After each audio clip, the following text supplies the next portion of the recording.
вохӯрии иҷрокунандаи вазифаи раиси шаҳри турсунзода вализода абдуқодир исуф, сардори шӯъбаи корҳои дохилии шаҳри турсунзода искандарзода муҳаммадшоҳ ва намояндагони бахшу сохторҳои мақомоти маҳаллӣ бо сокинони деҳаи самарқанди ҷамоати деҳоти сешанбе баргузор шуд. дар ин ҳамоиш вакилони маҳаллии деҳот, фаъолон, имомхатибон ва раисони хоҷагиҳои деҳқонӣ иштирок карданд. вализода абдуқодир исуф роҳбарияти навтаини шаҳри турсунзода дар оғоз доираи фаъолияти корияш ба ҳозирин маълумот дод. сипас доираи вусъат бахшидани корҳои ободонӣ, созандагиву бунёдкорӣ, ҷалби хонандагону наврасон ба таҳсили босифат, насбу шиори овезаҳо ва дӯстиву бародарии халқҳои тоҷику o'zбек суханронӣ намуд. дар баробари ҳамин барои ободӣ ман бисёр хурсанд шудам.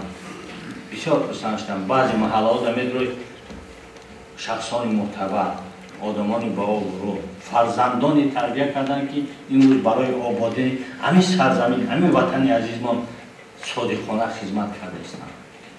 ана шумо ки имрӯз дар ҳамун деҳа, дар ҳамун маҳал интихоб кардааст, мардум шуморо бовар кардааст, шумо низ дар ҳама ҳамин камбудиву пешрафти анвоъ фаъол бошед. камбудиҳо беҳад зиёданд. имрӯз сиёсати ҳукумати ҷумҳурии Тоҷикистон, президенти мамлаката ба воситаи шумо мо метавонем ба мардум расонем. ба корҳои ободониву созандагиву бунёдкорӣ метавонем ки мардума рӯҳияшонро баланд кунем. солҳои пешин ҳамаи мо шумо медонед чӣ қадар азоб мекашидем барои бесветӣ, проблема доштем. имрӯз ки свет як сол зиёдтари пурра дар ҳамаи хонадон аст, ҳале ки проблема дар назар ягон тамона метобад. ҳале ки гумон мекунем ки проблема надорем.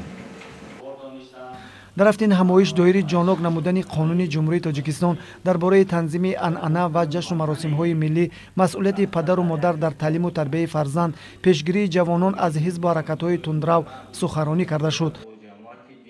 дар соли 2017 20 нафар шахсони доғи судӣ дошта, 3 нафар майнушони шадид, 3 нафар шахсони гирифтори бемориҳои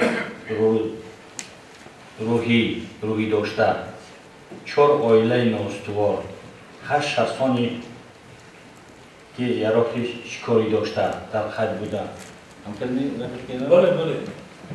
Як нафар ҷинояткорӣ дар кофтикоб қарор дошта, 1 нафар шаҳрванди ҷамоати деҳот дар амалиятҳои ҳарбии давлати Сурия иштирок доранд.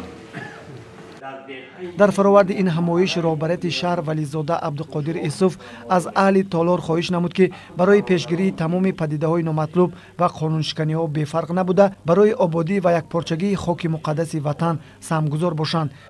раҳмат ба фарзандони шумо ки нангу номус карданд, барои ватани азизамон, деҳаи азизамон ҳама хел хизмат карданд.